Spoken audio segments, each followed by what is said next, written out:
Mark సువార్త 13వ అధ్యాయం. ఆయన దేవాలయములో నుండి వెళ్ళుచుండగా ఆయన శిష్యులలో ఒకడు, బోధకుడా, ఈ రాళ్లేలాంటివో, ఈ కట్టడములు ఏలాంటివో చూడుమని ఆయనతో అనెను. అందుకు యేసు, ఈ గొప్ప కట్టడములు చూచుచున్నావే, రాతి మీద రాయి ఒకటి అయినను ఇక్కడ నిలిచి ఉండకుండా పడద్రోయబడునని అతనితో చెప్పాను. ఆయన దేవాలయం ఎదుట ఒలీవల కొండ మీద కూర్చుండియుండగా పేతురు, యాకోబు, యోహాను, ఆంద్రయ అనువారు ఆయనను చూచి, ఇవి ఎప్పుడు జరుగును?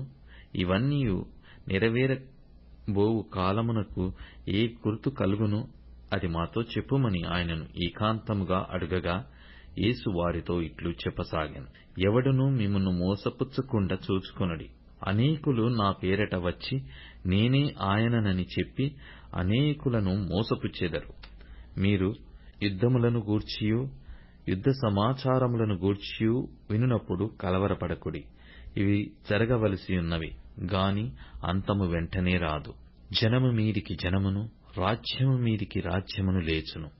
అక్కడక్కడ భూకంపములు కలుగును, కరువులు వచ్చును. ఇవే వేదనలకు ప్రారంభము. మిమ్మును గూర్చి మీరే జాగ్రత్తపడుడి. వారు మిమ్మును సభలకప్పగించెదరు, మిమ్మును సమాజ మందిరములలో కొట్టించెదరు.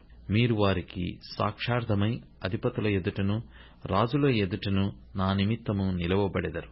సకల జనములకు సువార్త ముందుగా ప్రకటింపబడవలెను. వారు మిమ్మును అప్పగించుటకును కొనిపోయినప్పుడు మీరు ఏమి చెప్పుదమో అని ముందుగా చింతింపకుడి. ఆ గడియలోనే మీకేది ఇయ్యబడునో అదే చెప్పుడి. చెప్పువాడు పరిశుద్ధాత్మయే గాని మీరు కారు. సహోదరుడు సహోదరుని, తండ్రి కుమారుని మరణమును కప్పగింతురు. కుమారులు తల్లిదండ్రుల మీద లేచి వారిని చంపింతురు. నా నామము నిమిత్తము అందరి చేత మీరు ద్వేషింపబడుదురు. అంతము వరకు సహించువాడే రక్షణ పొందును. మరియు నాశనకరమైన హేయ వస్తువు నిలవరాని స్థలమందు నిలుచుట మీరు చూచునప్పుడు చదువువాడు గ్రహించుగాక. యూదయలో ఉండువారు కొండలకు పారిపోవలెను. మిద్దెల మీద ఉండువాడు ఇంటిలో నుండి ఏదైనాను తీసుకుని పోవుటకై దిగి అందులో ప్రవేశింపకూడదు. పొలములో ఉండువాడు తన వస్త్రము తీసుకుని పోవుటకు ఇంటిలోనికి తిరిగి రాకూడదు. అయ్యో, ఆ దినములలో గర్భిణీలకును పాలిచ్చు వారికిని శ్రమ. అది చలికాలమందు సంభవింపకుండా వలెనని ప్రార్థించుడి. అవి శ్రమగల దినములు. దేవుడు సృజించిన సృష్ట్యాది నుండి ఇది వరకు అంత శ్రమ కలగలేదు, ఇక ఎన్నడూనూ కలగబోదు.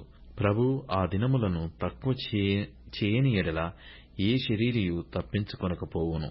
ఏర్పరచబడిన వారి నిమిత్తము అనగా తాను ఏర్పరచుకొనిన వారి నిమిత్తము ఆయన ఆ దినములను తక్కువ చేసెను.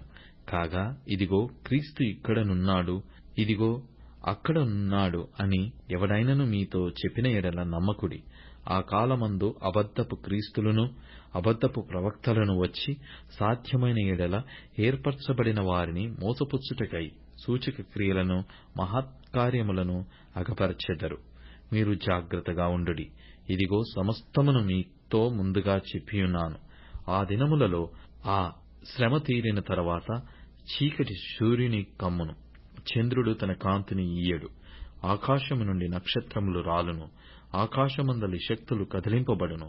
అప్పుడు మనుష్య కుమారుడు మహాప్రభావముతోనూ మహిమతోనూ మేఘారూఢుడై వచ్చుట చూచెదరు.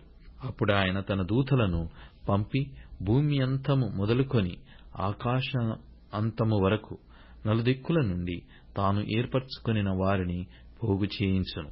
అంజూరపు చెట్టును చూచి ఒక ఉపమానము నేర్చుకొనుడి. దాని కొమ్మ ఇంకా లేతదై చిగిరించినప్పుడు వసంతకాలము సమీపముగా ఉన్నదని మీకు తెలియను. ఆ ప్రకారమే మీరు ఈ సంగతులు జరుగుట చూచునప్పుడు ఆయన సమీపముననే, ద్వారము దగ్గరనే ఉన్నాడని తెలుసుకొనుడి. ఇవన్నీ జరుగు వరకు ఈ తరము గతింపదని నిశ్చయముగా మీతో చెప్పుచున్నాను.